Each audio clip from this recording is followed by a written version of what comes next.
Saya sebenarnya nggak nyangka ya ada di momen ini. Saya itu sebenarnya menghindari. Maaf juga buat wartawan semuanya, saya nggak jawab.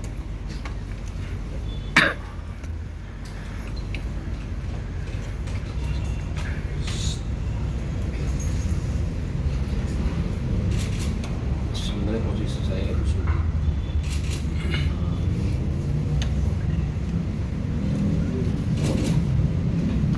Saya memang bisa dibilang dikhianati sama dua orang terdekat saya, dari pihak perempuan sama laki-laki. Yang laki-lakinya itu adalah belum baik saya sendiri.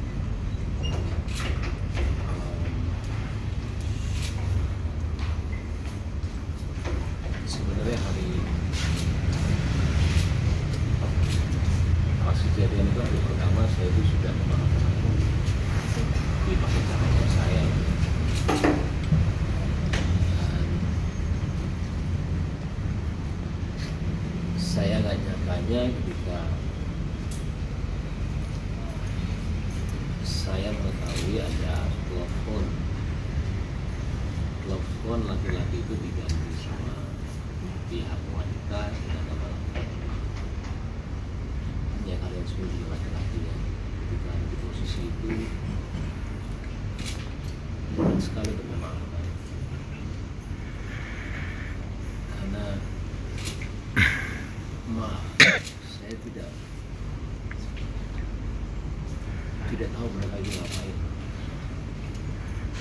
Saya juga tidak mau suzon, cuman dari rantai semua itu, karena ini sudah 1 tahun ketika kejuran itu ada. Saya sendiri kadang-kadang suka nggak percaya, jangankan kalian, saya tidak percaya apa yang terjadi sama saya, karena saya selama ini cuma menahan semuanya selama 1 tahun. Saya kan anak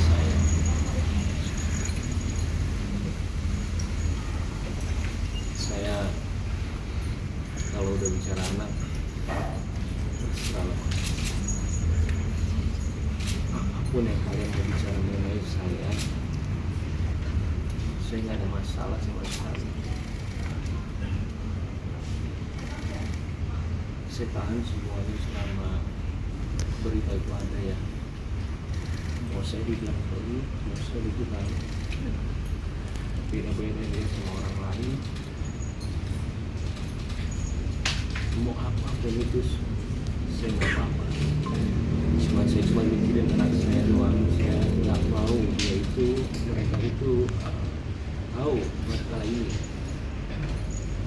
Cuma sama kesini itu semua ketidakjujuran itu ada terus dan tambah.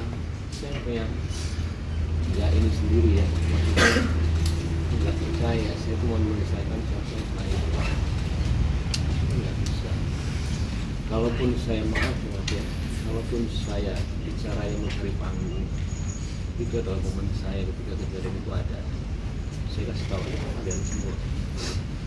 Saya mungkin puja-puja sama semua orang. Kalian ada yang bilang juga kalau saya tidak setuju kalau dia pakai hijab. Maka saya mau dipakai hijab. Pakainya hijab dia itu berbarengan bulannya dengan permasalahan ini. Saya itu juga cuma berdoa mudah-mudahan dapat hidayah, mudah-mudahan dikasih jalan yang benar. Itu aja. Saya nggak mau ada ketemu sama dia sebenarnya.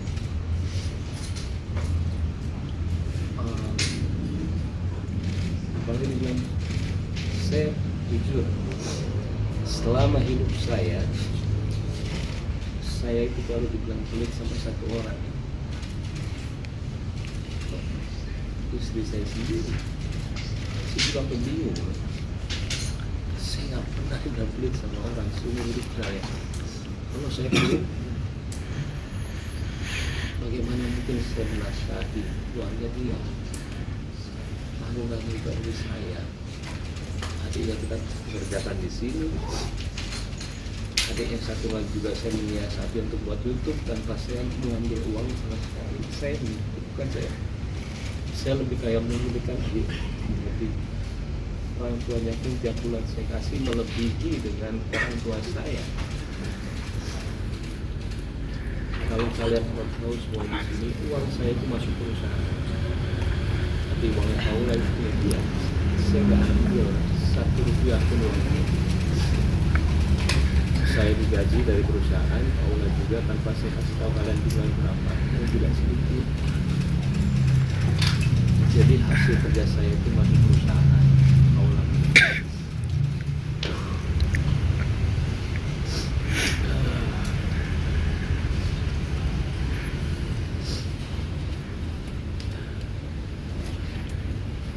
Dan sebenarnya saya juga bingung ketika pembicaraan maaf harta gonogini itu ada sebelum kita perceraian. Itu karena saya juga menanyakan mengapa membicarakan harta gonogini karena kita belum cerai. Saya itu nggak pernah ngecek handphone istri saya karena saya sangat percaya sama dia. Sekalipun saya nggak pernah. Ketika ada berita itu ada yang datangnya dari asisten pribadinya, saya nggak ngecek ya. Jadi kasih lihat saya. Terus saya mau ngomong apa? Saya nggak akan jabarin di sini semua. Saya ke keluarga saya tanya harus gimana, begini. Mereka bilang selesaikan. Dan itu saya nanya sama ayah saya, satu kunci kehidupan saya dalam kehidupan, saya selalu mengingatkan orang tua saya. Putusan dia dalam putusan saya, bahwa saya dengar. Yang saya ingin selesai. Mau bukti apa lagi banyak. Akhirnya saya kata ke dia, jadi kalau bilang ini semuanya tiba-tiba, enggak. Saya waktu itu udah gak kuat juga, tapi bukan masalah ini ya, lebih masalah sifat. Saya datang ke orang tua dia dan saya udah bilang kalau saya dulu sudah tidak bisa. Tapi akhirnya saya coba lagi, saya bilang sama dia terakhir.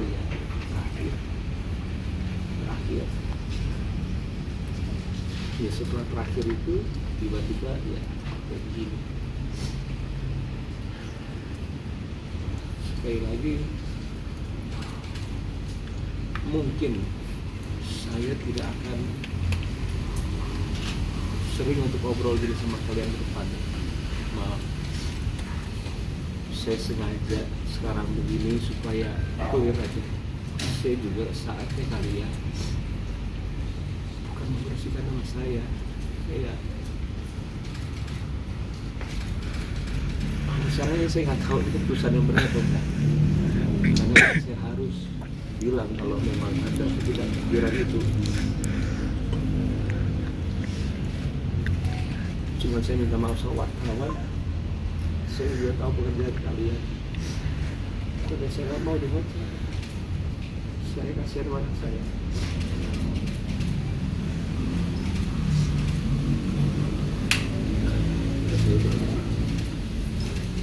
Ya, jadi pada intinya itu apa yang dikatakan Pak Imam itu berjalan sudah hampir setahun yang lalu.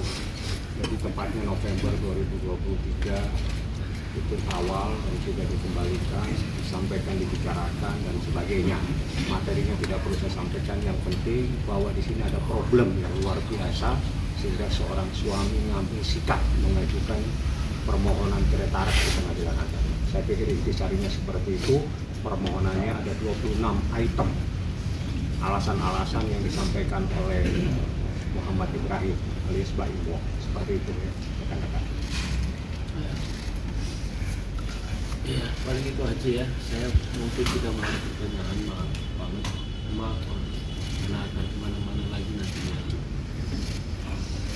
saya juga tidak benci dengan semua orang yang sudah bilang sama saya apapun itu, even teman baik saya sendiri, karena cerita dia dan cerita dia. Tapi cerita saya, insya Allah saya bisa mempertanggungjawabkan semuanya. Dan saya yakin apapun yang terjadi ke depannya, saya sama pengacara saya kita sudah siap apa yang terjadi. Ya, paling itu aja, punten banget, saya nggak akan ada pertanyaan. Saya tahu kemana-mana, saya beri maaf buat semua. Ya, nah itu aja sih. Bang, tapi masih tinggal satu rumah nggak bang? Tidak ada pesan. Anak-anak Sudah bisa gimana, kemana-mana. Mas Bayu? Itu Anak-anak siapa? yang lain, Anak-anak anak-anak seperti apa?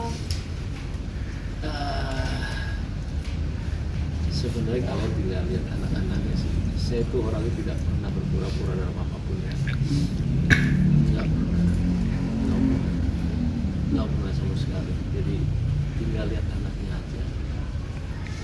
Kalau saya kan kalau bicara sekarang ini takutnya nanti laki-laki, apalagi dibuat apa, makanya saya takut bukan. Makanya anak sudah dibawa kerja segala macam. Iya, oh ada satu lagi, waktu kemarin ada rame umroh yang bilang. Saya tuh kadang-kadang mulut saya itu udah mau ngomong, cuma saya takut salah. Cuma saya juga bukan, saya orang yang tidak mau dibilang klarifikasi. Konsepnya sebelumnya. Maka dari itu, gua umroh ke kalau yang kemarin ya, buat saya ketika dia bilang aku mau umroh ya, dan itu 5 hari atau 4 hari sebelum itu minta izin itu adalah boleh kalau misalkan saya bilang nggak mungkin. Dan waktu itu juga saya posisinya itu lagi mau roadshow ke Bayu, makanya sekarang biar saya selalu bawa anak kemana-mana. Untungnya saya itu menikmati setiap detik yang saya sama anak, cuma beratnya berat lah. Belum lagi omongan orang, mau ngomong apa, mau dikira apa, cuma tiap saat susah lah. Belum jadi tahu.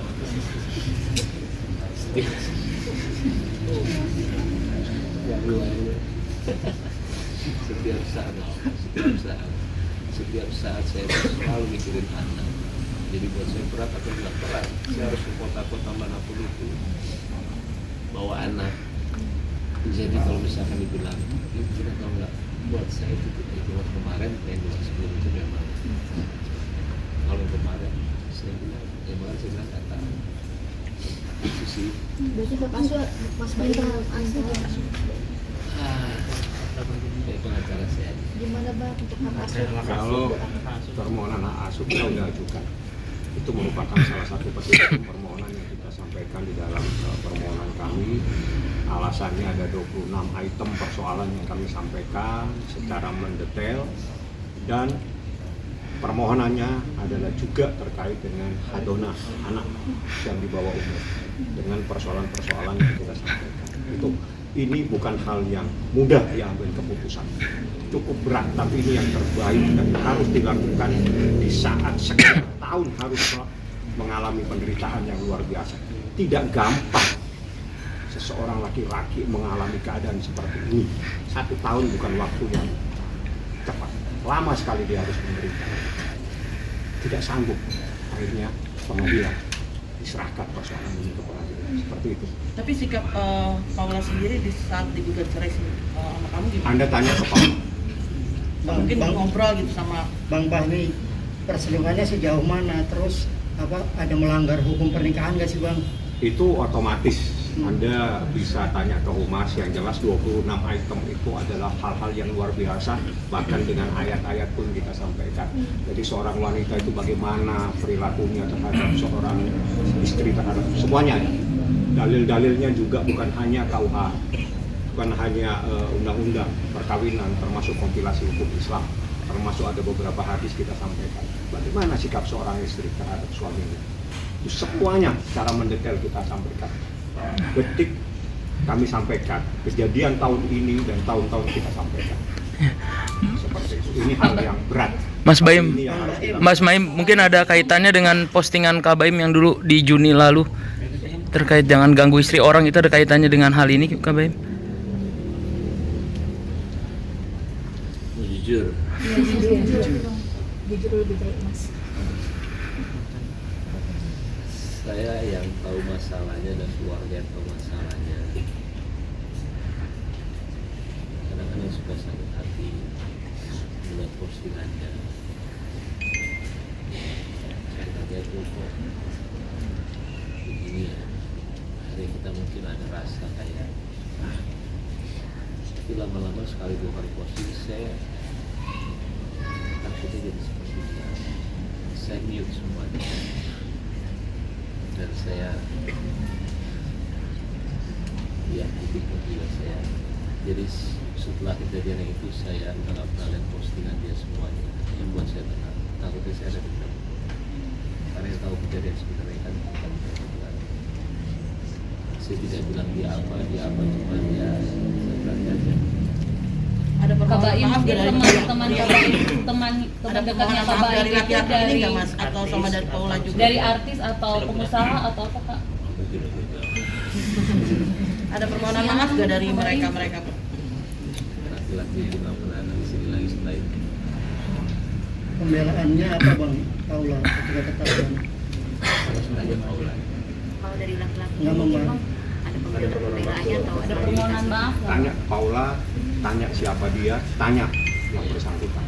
Berarti Biar kita tidak menimbulkan fitnah, karena kalau ditanyakan ke Baim fitnah nanti jadinya.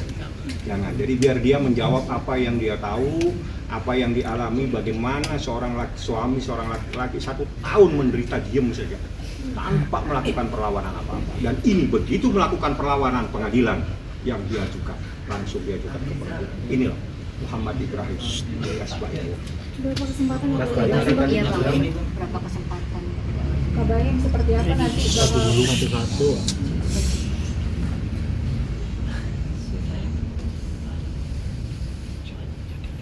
Banyak kejadian, cuma kita ambil yang intisarinya saja. Intisarinya pagar makan tanaman. Apa bang menjadi titik bang puncak untuk akhirnya untuk berani speak up dan berani mengambil tindakan ini bang? Jadi gini, kalian ini baru tahu cerita. Apa? Cerita dan tahu bapaknya ini baru tahu.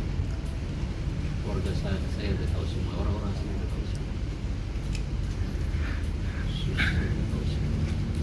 Jadi saya kali cuma 100% baru tahu 17,5%. Saya nggak mau cerita. Ya kita lihat aja nanti perkembangannya seperti apa. Ya sudah. tapi kenapa akhirnya Mas Baim yang memilih keluar dari Pertanyaan bagus tuh. Jadi dia pertanyaan bagus banget. Saya pun juga menanyakan hal yang sama. Tapi saya nggak akan cerita detailnya. Takutnya pro kontra. Tapi saya mengalah. Dan saya sempat menghidupkan anak. Jadi saya selalu mendengarkan orang yang jadi kepala sekolahnya piano. Kalau saya itu tidak boleh melihatkan bisa sama anak-anak sampai 8 tahun. 1 bulan itu saya tidur anak itu jam 9, jam 10 saya nungguin dia tidur, saya keluar. Sebulan penuh saya begitu. Sampai ada satu yang saya nggak bisa cerita, dia saya tidak mau. Saya bilang saya tidak mau. Kasih lagi, saya nggak mau. Nggak mau. Saya sudah selesai. Bang berarti Kang Alfian saling memblokir nomor dengan Kak Paula dan Kenapa? saling memblokir nomor dengan Kak Paula sampai saat ini. Kak Baim? Kapan bang kabain untuk keluar dari rumah? Oke, ini pertanyaannya kemana-mana. Saya nggak mau. Jadi udah perjanjian sedikit aja pertanyaannya saya jawab. Yang penting saya udah. Oke. Terima kasih wartawan. Satu lagi dong, akan datang nanti sidang perdana mediasi. Wajib datang untuk sidang karena berdasarkan Undang-Undang Peradilan Agama berdasarkan surat edaran Mahkamah Agung tentang mediasi wajib dihadirkan pihak prinsipal, baik perkara cerai maupun perkara yang lain. Jadi insya Allah dia hadir, siap.